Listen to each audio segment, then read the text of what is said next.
Hi, welcome to Date Night. This is Players' Perspectives Behind the Scenes with Will. That's me, and this is a spooky edition as well. We are going to be talking about monsters. Ooh. And Aimee, I play Kara in the main campaign, and we have...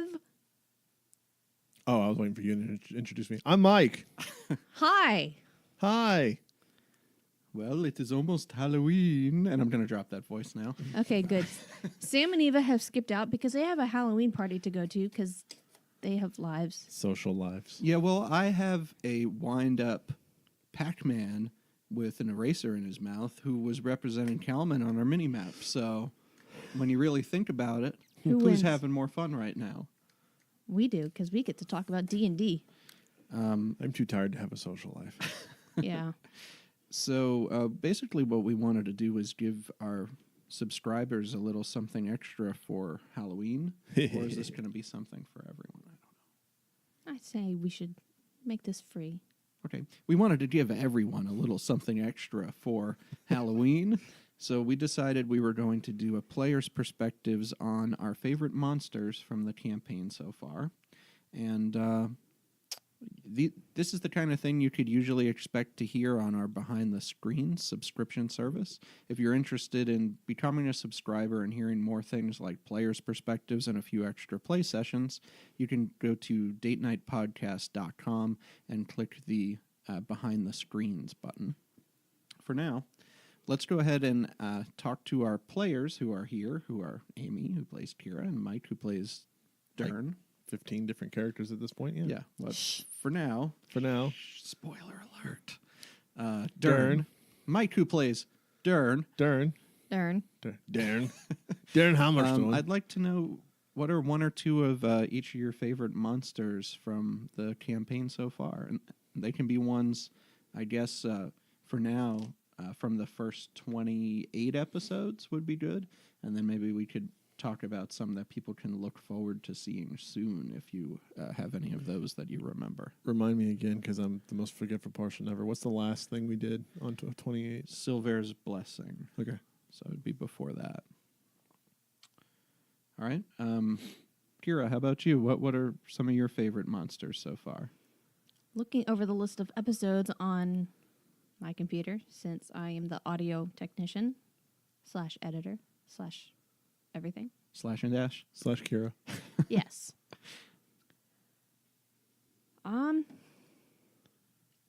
The one that terrified me the most up to this point was the bandit boss. Okay. So your Along- computer. Well, yeah, but I'm speaking strictly in the campaign. Yeah. Computer. RP purposes. Yeah, computer does kind of terrify me. So bandit boss, the shadow of the mountain, absolutely terrified me, and Marlene herself. Those are my Those absolute. are your top three. Well, maybe we'll dig a little bit into why one or two of those were your creepiest in a minute. But before we do that, Mike, I guess what were a couple of your most memorable or scariest monsters? It depends how you look at it, or most interesting. I am definitely going to second the shadow stare monster thing. First of all, it was cool because it was like our first huge boss battle that we'd ever done, because that thing was tooled.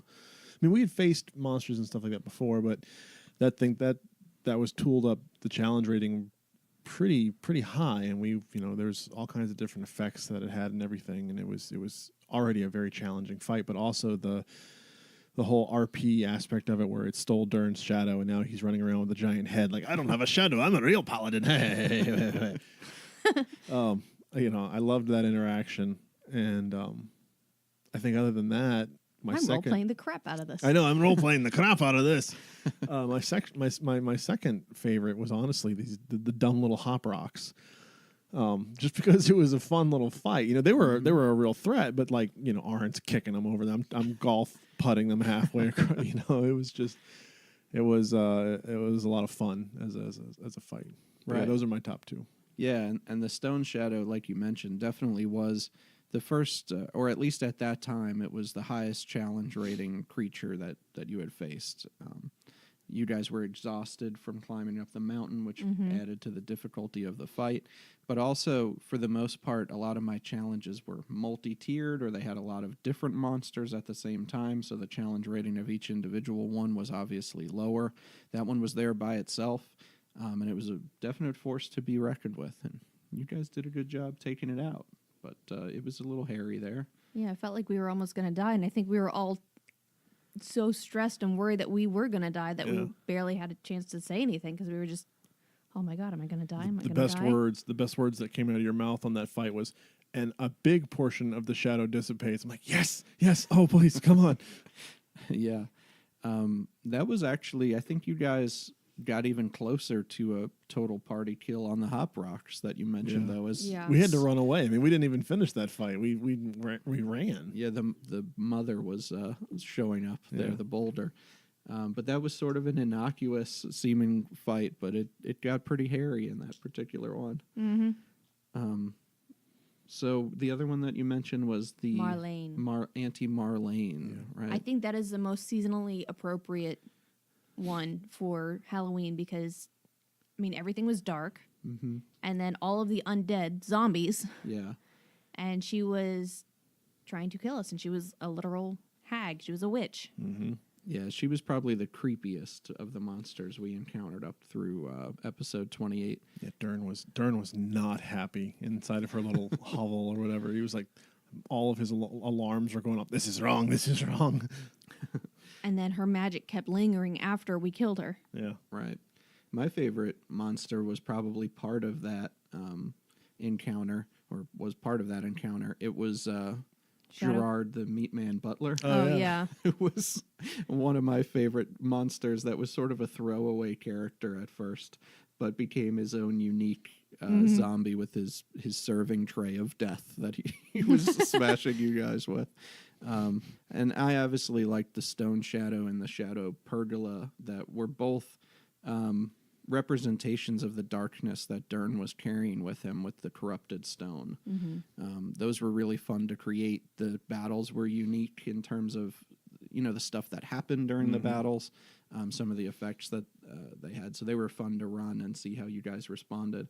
I don't know if all of that comes through when people are listening because you guys are so scared of dying. It sounds like silence in between, but the tension in the room for those was great.